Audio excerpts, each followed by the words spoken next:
Hey, everybody. I am here with Francois, one of my absolute favorite global, yes, you heard me right, global real estate investors. So often I have chit chats with some of the top leaders in Canada who are investing in real estate Canada wide. Well, Francois takes it to the next level. He invests all over the world.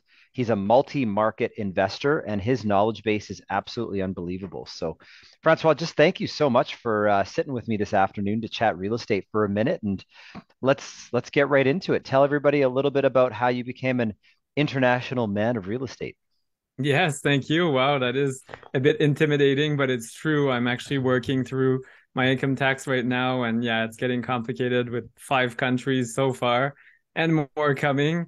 Why did I start investing in other countries? So just before we started recording, we were having a discussion about interest rates, and in Canada, US, and many countries, the markets are being affected by the higher interest, and people are not used to that. My parents have always told me when I was a baby, they said they were paying 21% on their mortgage on their house in 1980. So you know my age now. And now today we have like 6.5, like really low interest compared to that. Yeah. Purchase price though was lower. So the story behind this is in other countries, they've always had high interest. So if we look at Costa Rica and other places, for example, Dominican, many mortgages are around 8, 9, 10% interest. So again, those people are still buying houses. People are still investing. And it's a matter of perspective. So maybe less leveraging. We're not doing the burst strategy or refinancing every 6 months like we were. But there's huge opportunities to be had in other countries if you just kind of open yourself to those. And price points tend to be lower as well with higher interest, and the cash flow can be very good. So I find there's huge opportunities, as I mentioned, in warm climates, and you can avoid some of the snow and things. Yeah. So yeah. Well, it's such an interesting story because most of the people who are going to be watching this are Canadians who are trying to find their next great deal in Canada. So for somebody, thinking about, hey, maybe I will look in different places other than Canada. How did you get started even deciding what countries to look at, let alone what markets within those countries? Yeah, so I'm a bit of an adventurous person. So I started looking at maps and things and what looks interesting. Where's the money flowing? That's a big one. So one market is Dubai. So if you look in the news, Dubai keeps advertising and announcing new spending. So I think they announced $8 trillion in infrastructure spending in the next few years, which is huge. I think the $8 trillion is like the budget of Canada or something like that. It's That's an just insane insane. amount of money.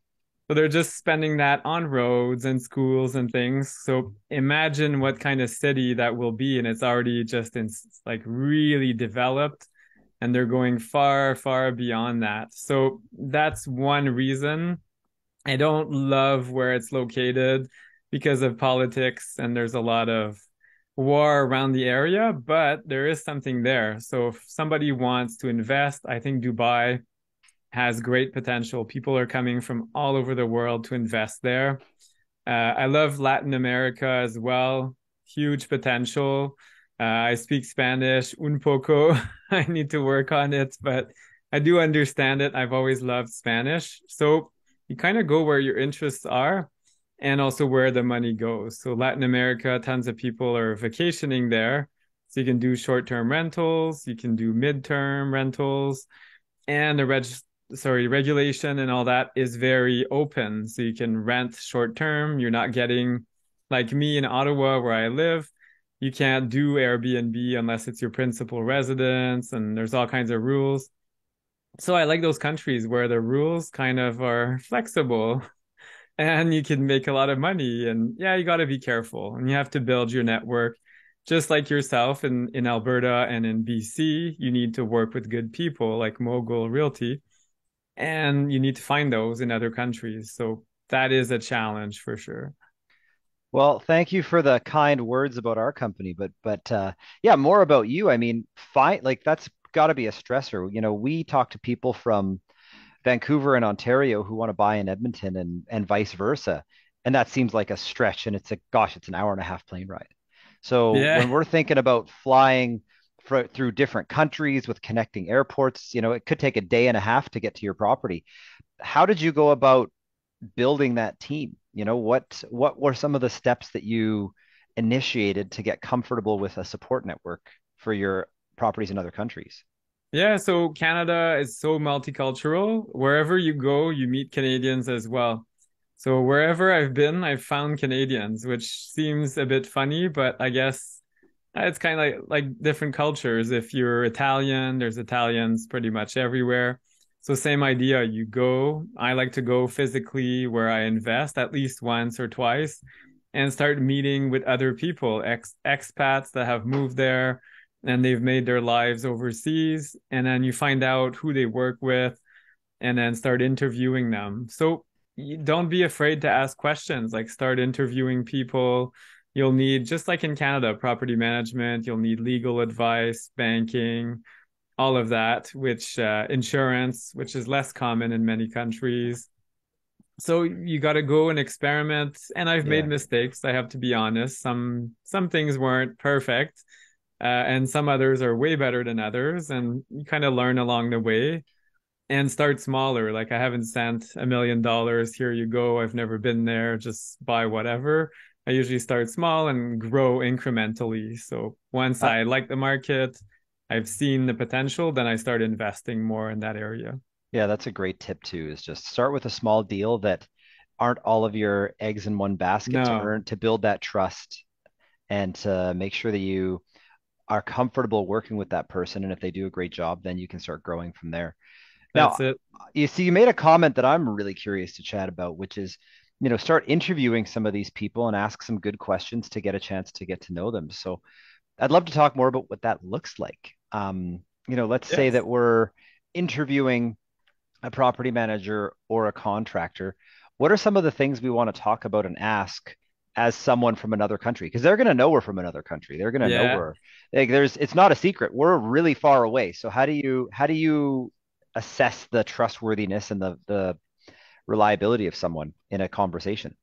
Yeah, I kind of use some trick questions. So in Canada, I've self-managed a lot of my properties, in the US and Costa Rica as well. But as I keep growing, I've got quite a bit of experience as to the answers I'm expecting. So you could start kind of building scenarios with the person. What if somebody comes in and trashes the place? What do?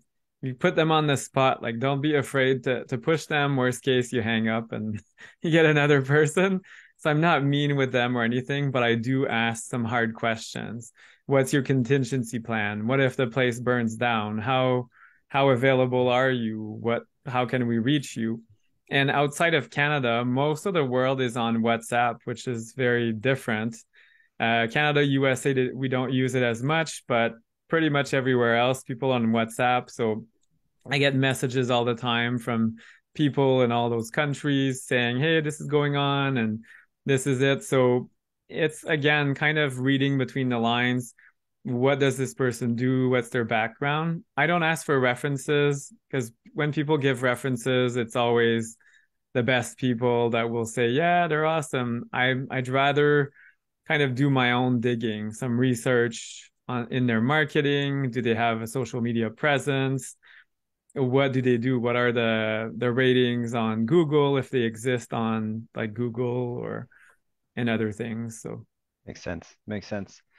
Well, let me end with a question that I think will help people get started. Imagine that circumstances cause you to sell every single one of your properties tomorrow, and you wanted to start again from day one, knowing now what you knew then. What are some tips that you would give on things you would do differently and some things you wouldn't do a second time? yeah, so some things I would do, I would start smaller. So I did kind of go all in my very first projects. I did spend my last penny and then, oh my goodness, what are we gonna do? But nothing stops you from doing a joint venture. Let's say you don't have all the money to buy in Dominican. Let's say you want a beautiful condo by the beach.